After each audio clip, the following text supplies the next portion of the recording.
আসসালামু আলাইকুম শিক্ষার্থীরা, সবাই কেমন আছো? আজকে তোমাদের পঞ্চম শ্রেণীর পাঠ 14 দেখো কুপোকাত নামে একটা নাটক পড়ব আমরা। লিখেছেন মুনির চৌধুরী। দেখো এই গল্পটাতে কে কে চরিত্র হিসেবে আছে: খরগোশ, বাঘ, শিয়াল, মোষ, সজারু, হরিণ, ময়ূর। দেখো আমরা একটা দৃশ্য দেখতে পাচ্ছি। এই দৃশ্যতে কি বোঝানো হয়েছে দেখো, অরণ্য। অরণ্য মানে হচ্ছে বন। একপাশে মাটির টিভি, মাটি একপাশে উঁচু হয়ে আছে, ঠিক আছে, মাটির টিভি। তার গায়ে স্তম্ভের আকারে স্টক চিত্রিক। স্টক বলতে এখানে ইটের তৈরি কিছু একটাকে বোঝানো হয়েছে। দেখে মনে হবে যেন একটা কুয়া। এই যে টিভির চূড়ায় তার মুখ। এই যে ঘটনা শুরু করতে থেকে দেখো পশুদের জনসভা। দেখো এখানে একটা জনসভা হচ্ছে, আছে মোষ, ময়ূর, হরিণ, ঠিক আছে, সজারু আছে, শিয়াল আছে, খরগোশ আছে। সভাপতি হলেন মোষ। ওদের সবার সভাপতি হচ্ছে কি মোষ। পরবর্তীতে দেখো মোষ বলল, করতালি শেষ হলে বড়ই পরিতাপের বিষয় যে খরগোশ আমাদের সিদ্ধান্ত মানতে রাজি হচ্ছে না। তাকে আমরা সকলে সাধ্যমতো বুঝিয়ে বলেছি, জাতীয় স্বার্থে সকলেরই আত্মত্যাগের জন্য প্রস্তুত থাকা উচিত। খরগোশ অবুঝ, সে কেবল নিজের জীবনকে বেশি মূল্যবান মনে করে। কে না জানে এক ভীষণ ভাগের অত্যাচারে আমাদের সকলের জীবন বিপন্ন। এই ভয়ানক ব্যাঘ্র প্রত্যাহ নির্বিচারে বহু পশু হত্যা করে, কিছু খায়, কিছু ফেলে রাখে। আমাদের ওই অনুরোধে শিয়াল বাঘের সঙ্গে আলাপ আলোচনা করে একটা অপসরফা করে। সেই অনুযায়ী স্থির হয় যে অদ্য খরগোশ স্বেচ্ছায় মহামান্য বাঘের খাদ্য হিসেবে নিজেকে উৎসর্গ করবে। কিন্তু খরগোশ সেই প্রস্তাব মানতে অনিচ্ছুক। এখন উপায় কি? আমি আর একবার শিয়ালকে বলি, আপনাদেরও বলি, খরগোশকে বুঝিয়ে বলুন, তাকে রাজি করান। তো শিয়াল বলল, দেখো খরগোশ, আমি অনেক কষ্টে বাঘকে শান্ত করেছি। সে বলেছে যে তাকে যদি রোজ একটা করে পশু আমরা উপহার দেই, তবে সেদিন সে আর অকারণে অন্য প্রাণী হত্যা করবে না। আজ তুমি বীরের মতো সহাস্যে এগিয়ে যাও, কাল তোমার পথ অনুসরণ করে আরেকজন যাবে।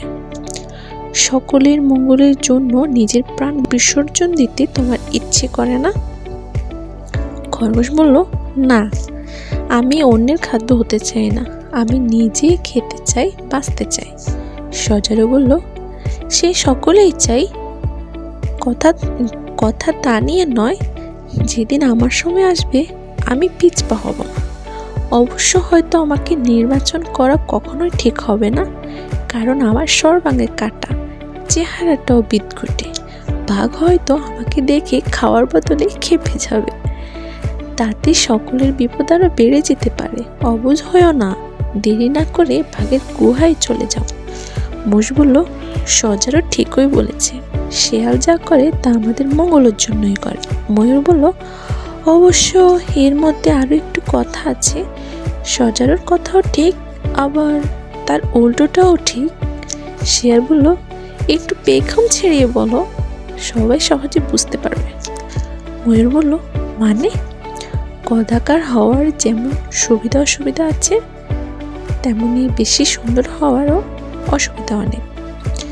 আমি সবসময় যেতে রাজি আছি। যেদিন সকলে আমার যাওয়া স্থির করবেন আমি নিশ্চয়ই যাব। তবে লক্ষ্য করেছি, আমাকে সামনে পেলে সবাই খাওয়ার কথা ভুলে যায়। আমার সবাই মুগ্ধ হয়, বেশি সুন্দর বলে কেউ খেতেই চায় না। আমাকে খাওয়া চলে না বলে মনে করে।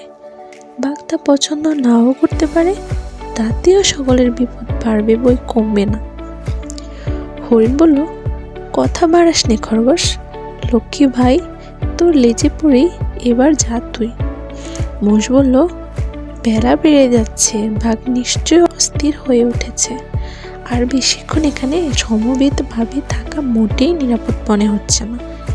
শিয়াল বলল, সভাপতি সাহেব, সভা ভেঙে দিন, গর্জন শোনা যাচ্ছে, হয়তো এখানেই এসে পড়বে। খরগোশ না যেতে চায়, এখানেই থাকুক, আপনি সভা ভেঙে দিন, আমরা বিদায় হই। মোষ বলল, সভা ভঙ্গ, বিদায় বিদায় বিদায়। খরগোশ ব্যতীত অন্য সকলে দ্রুত প্রস্থান। খরগোশ একাকী বলল, কত গাজর, কত মূলো, কত না সুন্দরী পৃথিবী, স্বপ্নের মতো কুচি কুচি কত সবুজ ঘন বাঁধাকপি। মরিতে চাহি না অল্প বয়সে, চাহি না কো যেতে ভাগের গ্রাসে। যে করে পারি রহিব আগ্রী, লইব মাটির সুরভি। আহা কত গাজর, কত মূলো, কত না সুন্দর এই পৃথিবী। চিন্তাযুক্তভাবে পথ চারণা। সকলে বলে ভেজিটেবিলে শক্তি বাড়ে, বুদ্ধি গজায়। ও ভাই পালং, ও ভাই মূলো, শীঘ্রই বলো মুক্তি উপায়। গাজর, কপি, মটরশুঁটি খেয়েছি রোজ মজায় মজায়, তবু কি আজ হবে না কাজ, বিপদ যখন নাকের ডগায়। তো খরগোশ এগুলো বলতে বলতে দেখো প্রাণপণে কাঁচা তরকারি চিবিয়ে খায় এবং চিন্তা করে হঠাৎ উল্লসিত হয়ে, পেয়েছি পেয়েছি, পেয়ে গেছি ভাই, ফুর্তি ফুর্তি ফুর্তি, এখনই দেখিবে কেমনে হবে কার্যসিদ্ধি, ফুর্তি ফুর্তি। তো খরগোশের মাথায় হঠাৎ একটা বুদ্ধি এসে গেছে। দেখো নেপথ্যে বাঘের গর্জন, মানে পাশেই কি করতেছে, বাঘের গর্জন শোনা যাচ্ছে ওই পথে। বাবারে বাবা, কাঁপিছে প্রাণ, হাঁকিছে বর্জ্য নির্ঘোষ, দেখিয়া দেরি আসিছে স্বয়ং, খেপেছে বেটা রাক্ষস। এখন ওই বুঝি প্রবেশে আসি, তুলিয়া ধরিবে থাবা। আসলে ফাঁকি সকলই ভান, সাজিতে হবে গো হাবা। খরগোশ মাথা নিচু করে কাঁদতে থাকে, বাঘের প্রবেশ। তো বাঘ আসতেছে, দেখো খরগোশ কিন্তু মাথা নিচু করে কান্না করতেছে, বাঘ আসছে। বাঘ বলল, আমি ক্ষুধার্ত, কথা ছিল সূর্য খাড়া মাথার উপর ওঠার সঙ্গে সঙ্গে আমার দুপুরের খাদ্য আমার সামনে হাজির হবে, হয়নি কেন? খরগোশ বলল, হুজুর হাজির হলাম। বাঘ বলল, কিন্তু দেরি হলো কেন? খরগোশ বলল, সে কথা মনে করেই তো কাঁদছি। বাঘ বলল, তোর মনে আবার এত দুঃখ থাকবে কেন? এতটুকু পশু তুই, তোর সুখী আর কি দুঃখী আর কি। খরগোশ বলল, আমার অনেক দুঃখ, মনে অনেক কষ্ট। পরবর্তী পৃষ্ঠাে আমরা একটা চিত্র দেখতে পাচ্ছি। তো দেখি খরগোশ বাঘকে কি করে সাহায্য করে। তো বাঘ বলল, আমার অভ্যন্তরে যেতে হবে বলে তোর এত দুঃখ, মানে বাঘের পেটে যেতে হবে বলে তার এত দুঃখ কিনা জিজ্ঞেস করতেছে।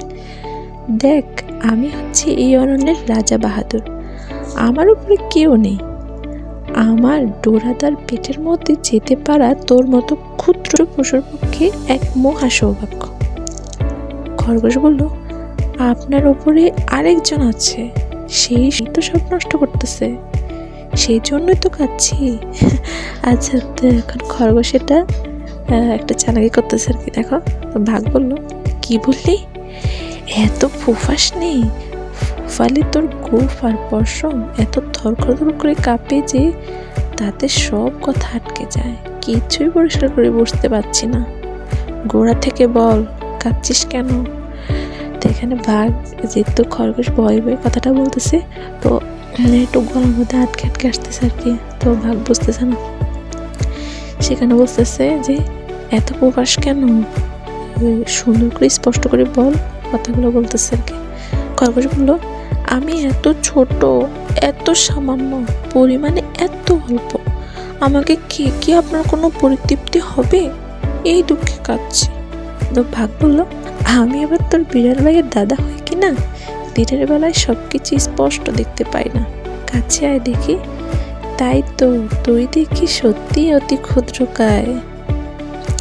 শিয়াল পণ্ডিত দেখছি ভারী পাজি, বেঁচে বেঁচে সবচেয়ে শুটকোটাকে পাঠালো। খরগোশ বলল, দেখো না না হুজুর, শিয়াল মামার কোনো দোষ নেই, আপনার জন্য পাঠানো হয়েছিল আমার সেজ আপাকে। ইয়া মোটা সোটা কি হৃষ্টপুষ্ট। এখানে খরগোশ বাঘকে দেখো লোভ লাগাচ্ছে আরেকজনে কথা বলে। তো বাঘ বলল, তাহলে তার বদলে তুই এলি কিছু নেই। খরগোশ বলল, সেই দুঃখে তো কাঁদছি, সেজ আপাকে আরেকটা বাঘ খেয়ে ফেলেছে। তো বাঘ বলল, কি বললি? আমার মুখে গ্রাস অন্য কেড়ে নিয়েছে, এত বড় সাহস? খরগোশ বলল, সেজ আপু এত কান্নাকাটি করলো, বারবার আপনার কথা বললো, কিন্তু কিছুতেই শুনলো না। ওই বাঘটা দেখতেও ঠিক আপনারই মতো, তবে আরো রাগী, আরো তেজি, তাই তো কাঁদছি। তখন উপায় না দেখে সবাই আপার জায়গায় আমাকে ঠেলে পাঠালো। আমি কি আপনার খাদ্য হবার যোগ্য? আমার কি সেজ আপার বহর আছে? না সেরকম মেদমরঙ্গ। আমার কত দুঃখ, সেই জন্য তো কাঁদছি। বাঘ বললো, দেখো বাঘের এখন কি হচ্ছে, মনটা একটু গলছে, দেখো কাঁদিস না, আজ বোধ হয় তোকে বাইরেই জীবন কাটাতে হবে, কারণ আমার ভীষণ ইচ্ছে হচ্ছে নিজের ওই জাত ভাইটির গাড় মটকায়। দেখো বাঘ এখন হচ্ছে ওই যে বলছে না, আরেকটা বাঘ হচ্ছে খরগোশের সেজ আপাকে খেয়ে ফেলেছে, এখন ওই বাঘের উপরে এই বাঘটার হচ্ছে কি রাগ উঠেছে। দেখো কি বলে, ভীষণ ইচ্ছে হচ্ছে নিজের ওই জাত ভাইটির গাড় মটকাই। আচ্ছা, রক্ত, হাড়, মাংস সব একসঙ্গে মিশিয়ে লোকমা লোকমা খাই। কোথায় ওটারে পাওয়া যাবে, একবার আমাকে দেখিয়ে দিতে পারিস? এই কাম সারছে। আচ্ছা, তারপর খরগোশ বলে, দেখো তা পারবো, তবে আপনি সামনে থাকবেন, আমি পেছন পেছন এগিয়ে আসবো। আপনার সংকল্প দেখে আমার দুঃখ একটু একটু করে কমছে। মানে খরগোশ বলতেছে যে, মানে বাঘ, আপনি যে আরেকটা বাঘের সন্ধান করতেছেন, তো আপনি তো বলতেছেন যে আমি ওকে দেখিয়ে দিব, তাহলে আমি যাবো, ঠিক আছে, কিন্তু ওই বাঘটা তো অনেক রাগী, তাহলে আপনি যদি ইচ্ছা করতেছেন তাহলে আপনি আগে আগে যাবেন, আমি পিছন পিছন আসতেছি। তো বাঘ বলতেছে, দেখো কোনো ভয় নেই তোর, আমি তোর সঙ্গে আছি, পথ দেখিয়ে নিয়ে যা। আমি আবার দিনের বেলায় সব ঠিক মতো ঠাহর করতে পারি না, শেষে ভুলে অন্য কাউকে সাবড়ে না দেই। তো খরগোশ বলে, দেখো আসুন, এইদিকে আসুন, এই ঢালু পথটা দিয়ে একটু নিচে নামবো, তারপর থেকে জঙ্গল কিছু ঘন হয়ে এসেছে, সাবধানে পা ফেলবেন হুজুর। খরগোশ বলতেছে যে, সাবধানে পা ফেলবেন হুজুর, এইবারে একটু উপরের দিকে উঠতে হবে, পাহাড়িরা পথ কিনা, এর মাথাতেই আপনার দুশ্মনের গুহা। আসুন, আরেকটি এগিয়ে আসুন, আমার ভয় করছে, আপনি সামনে আসুন। গুহার মধ্যে চোখ দিয়ে ভিতরে নিচের দিকে তাকান। দেখো খরগোশ কি করতেছে, বাঘকে একটা গুহার মধ্যে নিয়ে যাচ্ছে। দেখো গুহার মধ্যে, এই যে আমরা একটা চিত্র দেখতে পেলাম না, এই যে এরকম গুহার মধ্যে নিয়ে যাচ্ছে। আচ্ছা, বাঘ বলল, কই কিছু তো দেখা যাচ্ছে না। খরগোশ বলল, হুজুর বোধ হয় আলোর গোড় এখনো ভালো করে কাটেনি, আর একটু চেষ্টা করে দেখেন, কিন্তু সাবধান থাকবেন, আপনাকে দেখতে পেলে ও কিন্তু খেপে যাবে। বলতেছে, ওই তো দেখা যাচ্ছে, স্পষ্ট দেখা যাচ্ছে, চকচক করছে, অবিকল আমার মতো দেখতে। আচ্ছা, এটা হচ্ছে ওই কুয়োর ভিতরে হচ্ছে পানি ছিল, তো ওই পানির মধ্যে বাঘটা নিজের ছবি নিজে দেখতেছে, আর ও মনে করতেছে যে ওই আরেকটা বাঘ যেটার উপরে সে খেপে আছে। তারপর দেখো, এত বড় সাহস, আমাকে চোখ পাকাচ্ছে, খবরদার আমাকে তুই হুমকি দিস। খরগোশ বলল, দেখো হুজুর। বাঘ বলল, না না, কোনো কথা নয়, ওর একদিন কি আমার একদিন। আমার মুখের গ্রাস কেড়ে নিয়েছিস, তোর মাথা ফাটাবো, দাঁত ভাঙবো, গোপ উপড়ে ফেলবো, চামড়া খুলে ফেলবো। কি আমাকে পাল্টা গালি দিচ্ছিস তুই? তবে রে হালুম হালুম হালুম। আচ্ছা দেখো, এভাবে করে কি হচ্ছে বলতো, পরে বাঘটা শেষ পর্যন্ত কুয়োর ভিতরে পড়ে গেল পানিতে, চাপ দিয়ে পড়ে ও কুয়োর মধ্যে অদৃশ্য হয়ে যায়, পানির মধ্যে চপাত করে পড়ার এবং পরে তার মধ্যে হাবুডুবু খাওয়ার শব্দও শোনা যায়। খরগোশ নাচতে নাচতে কি বলতেছে দেখো, এতটুকু একটা খরগোশের মাথায় মানে বুদ্ধি খেলে সে বাঘকে পরাজিত করে দিছে। দেখো, হুররে হুয়া, কেয়া মজা, বনের রাজা কুপোকাত, কুয়ার মধ্যে দেখে ছায়া, জম্প দিয়ে প্রাণপাত। হুররে হুয়া, কেয়া মজা, কেল্লা ফতে বাজিমাত, বনের রাজা কুপোকাত, জম্প দিয়ে প্রাণপাত। তাই তো বলি, যত পারো কেবল খাও তরকারি, বাড়বে মেধা গায়ের বল, বুদ্ধি হবে তরবারি, গাজর মূলো শাকসবজি, শক্ত হবে হাতের কবজি, খেলে পরে বই পালক, টাটকা তাজা শালগম, হবে হবে সকল কাজে অতিশয় পরঙ্গম। তো দেখো তোমরা অবশ্যই তরকারি খাবে, গাজর খাবে, মূলা খাবে, ঠিক আছে, টাটকা শাকসবজি খাবে, তবেই না খরগোশের মতো এরকম বিপদে বুদ্ধি খাটাতে পারবে।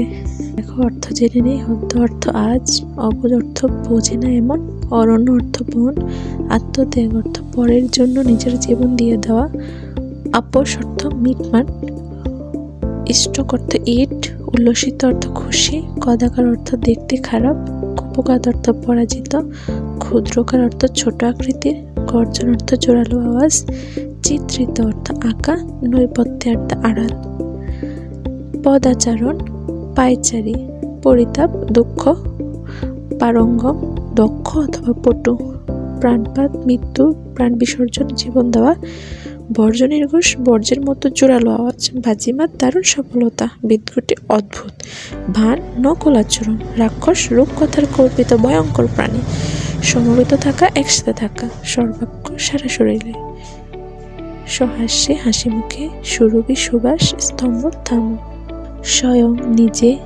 হৃষ্টপুষ্ট মোতা চাজা। আমাদের 82 পৃষ্ঠা দেখো, অনুশীলনী 1 নঙ্গে আছে তোমাদের খালি জায়গায় শব্দ বসাই।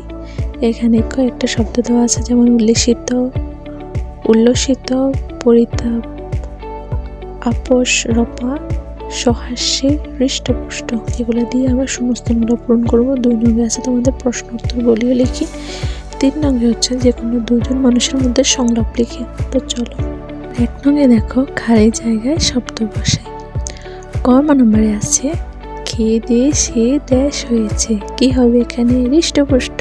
খ ঝামেলা মেটাতে ড্যাশ করা হলো, এটা হচ্ছে আপোষ রফা। গ হঠাৎ কেন যেন সে ড্যাশ হয়ে উঠল, উল্লসিত, মানে খুশি হয়ে উঠছে। গ ওই দিনের ঘটনা নিয়ে এখন ড্যাশ করে কি হবে, পরিতাপ বা দুঃখ প্রকাশ।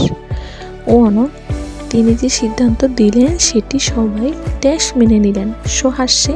2 নম্বরে দেখো প্রশ্নের উত্তর বলিও লিখি। ক কার অত্যাচারে পশুদের জীবন বিপন্ন হয়ে পড়েছিল? অরণ্যের এক ভীষণ বাঘের অত্যাচারে পশুদের জীবন বিপন্ন হয়ে পড়েছিল। বাঘটি প্রতিদিন নির্বিচারে বহু পশু হত্যা করত। খ বাঘের সাথে কে আপোষ রফা করেছিলেন? পশুদের অনুরোধে শিয়াল বাঘের সঙ্গে আলাপ আলোচনা করে একটি আপোষ রফা করেছিলেন। গ পশুদের সভায় সভাপতি কে ছিলেন? পশুদের সভায় মোষ সভাপতি ছিলেন। ঘ খরগোশ কেন বাঘের কাছে যেতে চাইল না? খরগোশ বাঘের কাছে যেতে চাইল না কারণ সে অন্যের খাদ্য হতে চায় না, বরং সে নিজে খেয়ে বাঁচতে চায়। এছাড়া তার কাছে নিজের জীবনের মূল্য অনেক বেশি। তোমরা ও নম্বর দেখো খরগোশের প্রিয় খাবার কোনগুলো? খরগোশের প্রিয় খাবারের মধ্যে হচ্ছে গাজর, মূলো, কচি সবুজ বাঁধাকপি, পালং শাক, মটরশুঁটি ইত্যাদি। 6 নং দেখো বাঘ কেন কুয়োর মধ্যে লাফ দিল? খরগোশ বুদ্ধি করে বাঘকে কুয়োর পাড়ে নিয়ে গিয়েছিল। বাঘ কুয়োর পানিতে নিজের প্রতিবিম্ব বা ছায়া দেখে সেটিকে তার অন্য এক প্রতিবিম্ব বা জাত ভাই ভেবে ভুল করে সেই প্রতিপক্ষকে আক্রমণ করতে এবং তার ঘাড় মটকাতে বাঘ রাগে হিতাহিত জ্ঞান হারিয়ে কুয়োর মধ্যে লাফ দেয়। খরগোশ কিসের জোরে বাঘের হাত থেকে রক্ষা পেল? খরগোশ তার অসাধারণ বুদ্ধি ও মেধার জোরে বাঘের হাত থেকে রক্ষা পেল। সে ঘাবড়ে না গিয়ে সাহসের সাথে পরিকল্পনা করে বাঘকে বোকা বানিয়ে নিজের ও বনের অন্য পশুদের প্রাণ রক্ষা করেছে। 3 নঙ্গে আমাদের ভালো হয়েছে যে কোনো 2 জন মানুষের সংলাপ লিখি। তো আমরা এখানে লিখতে চাই, দেখো বাংলাদেশের কুটির শিল্প নিয়ে 2 জন বন্ধু সংলাপ চরিত্র। এখানে 2টা চরিত্র, একজন হচ্ছে আকাশ, একজন হচ্ছে নীল। আকাশ বলল, কিরে নীল, তুই তো কালবৈশাখী মেলায় গিয়েছিলে, সেখান থেকে কি কি কিনলি? তো নীল বলল, হ্যাঁ মেলায় খুব ভিড় ছিল, আমি সেখান থেকে সুন্দর একটি নকশি কাঁথা আর মাটির তৈরি কিছু হাতি ঘোড়া কিনেছি।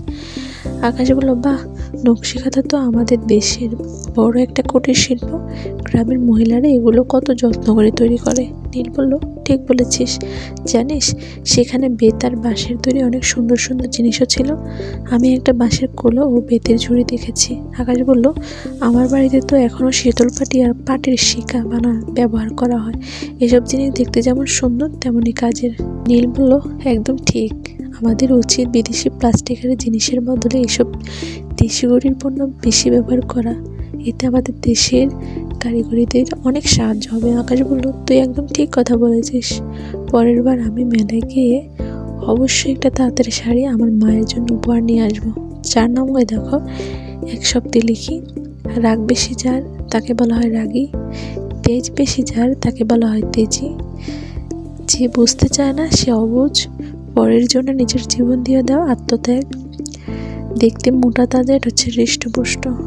5 নম্বরে লেখো, জোড়া শব্দ দিয়ে বাক্য বানায়। সুবিধা অসুবিধা দিয়ে বাক্য তৈরি করতেছি। দেখো, সব কাজেরও কিছু সুবিধা অসুবিধা থাকে, তাই ভেবে চিন্তে সিদ্ধান্ত নেওয়া উচিত। সুন্দর অসুন্দর, জীবনে আমরা সুন্দর অসুন্দর অনেক কিছুই দেখি। বেশি বেশি খরগোশটি বুদ্ধি বাড়াতে বেশি বেশি সবুজ শাকসবজি ও গাজর চিবিয়ে খেত। আশেপাশে, আমার বাড়ির আশেপাশে আম, জাম ও নিম সহ নানা ধরনের গাছপালা রয়েছে। থরথর বাঘের হুঙ্কার শুনে ভয়ের চোটে খরগোশের গোঁফ আর পশম থরথর করে কাঁপছিল।